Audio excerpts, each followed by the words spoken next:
Is there anything that's glaringly clear that UAE does better than us in terms of business in America? Because I'm always trying to look internationally to see what other companies or coaches are doing better than us. Because I think we're falling behind. Is there anything that sticks out other than the things that you said? I think the hospitality is Mm, the most glaring thing.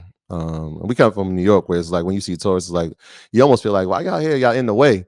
Whereas it's almost like welcome you here. We want you here. When can you yeah, come back? How can we help you come back? How can we help you while you're here? It's just a different feeling. that's And love. we've experienced this a few times now. And I mean, we've been throughout Abu Dhabi. We were in Dubai a couple of days. And it's the theme throughout, and that goes from men and women, it goes from workers to drivers to everyday people inside of a mall. There's a different level of hospitality because they actually want you to be part of this experience, and they want you to Yeah, see the beauty. And like I said, the innovation is incredible. And so when you see that, I mean, everything feels modern for a reason, right? They want to make this the place that has everything, and they've done a really good job with doing that anywhere. I mean, when you look at the architecture, when you look at some of the things they've been able to do, I mean, everything is the largest, whether it's the roller coaster or it's the Burj Khalifa or it's the mall. Everything is the largest. Everything is grand scale because they want you to make this is a place you want to come back to. This is a place you should be. yeah. And so that's the most glaring one to me was the hospitality. It's just done at a different level. I mean, I think also from a political standpoint, we've talked about politics a lot lately, and you know, the system is different as far as there is no voting, there's no choosing a leader. Um, it's one leader, and decisions are made for the people. And you can never become a citizen if you're not an Emirati, even though the country is made up of 90% immigrants. So I think that there's benefits in that from a variety of different standpoints. And no, we in America and the Western world have been always taught that democracy was the only civilized way to go about things. But I don't necessarily think that that's true. I think it Doesn't work. depends on every different, because it's like, even in our democracy, if you want to call it that, um, A, is getting paid for by corporations. We just talked about that last week. And B, there's so many checks and balances when nothing happens. So something has to get through Congress, then it has to go through the Senate, then it has to go through the president, then it can get stopped in the judicial system, then it has to go to the Supreme Court, then Supreme you have Court, state yeah, legislators, then you have state governors, then you have, so it's so many different things that happen. So it makes it extremely difficult if someone really has a great idea, they can't do anything. So it's like, yeah, all inclusive power is extremely dangerous if you have a bad leader, but all inclusive power can be beneficial if you have a good leader. And if you have somebody that's actually, cares about the people and wants to push things through, they don't have to actually, check and try to play political games and get money from lobbyists and, you know, talk to the Republicans, then talk to the Democrats, then appoint a Supreme Court judge and go through all of this stuff. And it takes years, you know, 4 years, and you can't get anything done, right? So I think that that's one of the reasons why they've been able to move so quickly is that they don't have to bypass the political process that's beneficial for them. And also, like I said, they don't give citizenship. So the country is built from people that's coming and working and providing services, and that's helping the economy.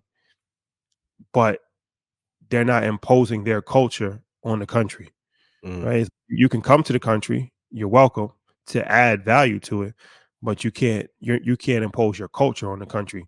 yeah, There's some benefits in that as well, right? Where it's like in America, it's the exact opposite. Everybody has imposed their culture, and there's upsides to that, but then that becomes difficult as well because you can't have your own culture. So it's hard to establish your own culture when everybody is imposing their culture, right? So it's yeah, like, they're pretty much unapologetic about their culture, how they dress, their way of life. Um, and this is something that, they hold dear to them. So they don't want outsiders just completely changing the fabric of their country, but they do, accept outsiders. So those are two interesting things that I think are interesting and go completely against how we were raised in America, right? We were always taught that everybody should be included in everything. and that governance should always be spread out.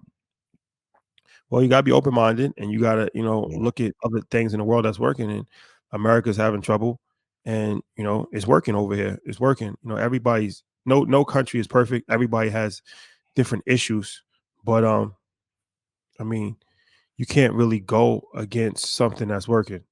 It's obviously working, right? So Yeah. there's some level of success that could potentially be taken from that and implemented, if not in America, in other parts of the world, because America is not the only place in the world either.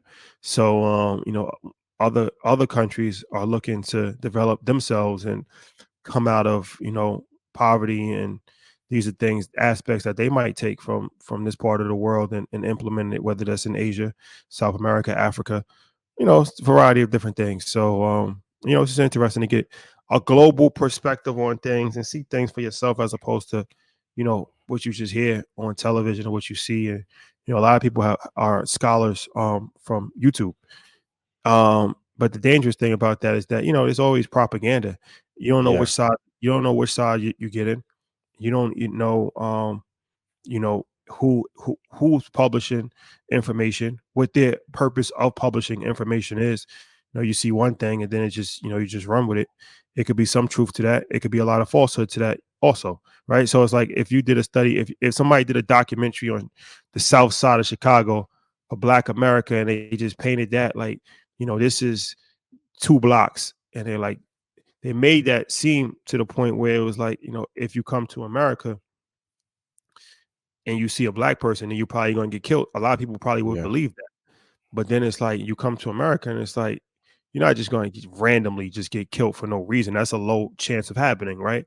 But if you're in an environment, if you're doing something that you're not supposed to be doing, it's a variety of different things that happen. Can it happen? Of course it can happen. But how it's portrayed is probably not the most realistic expectation that you should have. Yeah. So it's the same thing I feel everywhere, right? We saw how Africa was depicted for years. I mean, is there poverty in Africa? Of course. Is there war in Africa? Of course. It's a continent. But when you overly portray something and push certain narratives, then it's not fair, and it's also not a fair depiction of the overarching theme of the situation. So, my whole thing is just see it for yourself.